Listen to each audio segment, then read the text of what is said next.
విషయం.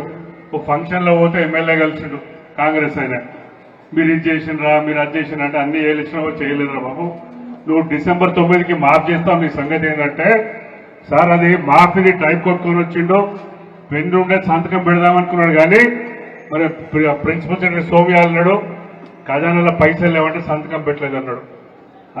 ఇప్పుడు మళ్ళీ ఆగస్టు 15కు మళ్ళీ మాఫ్ చేస్తా అంటున్నాడు.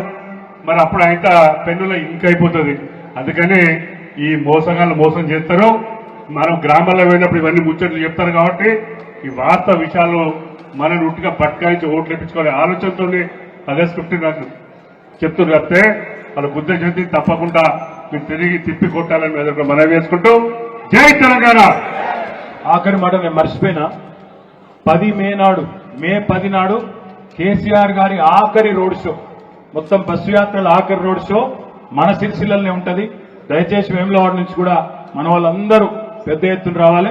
మనందరం కూడా బ్రహ్మాండంగా సార్ లాస్ట్ రోడ్ షో కాబట్టి ఎలక్షన్ కు ముందు మన కరీంనగర్ పార్లమెంట్ గెలిచినందుకు అది పెద్ద ఉపయోగం అవుతుంది. కాబట్టి కనీసం ఒక 15-20 వేల మంది తగ్గకుండా వేములవాడ నుంచి కూడా తరలి రావాలి. మీరందరూ కూడా మళ్ళా గ్రామాన ప్రచారం చేయాలని చెప్పి కూడా మే 10 సాయంత్రం 5 గొట్టంగా మనకు సిరిసిల్లలో మనం నేతన్న విగ్రహం కాడు ఉంటది.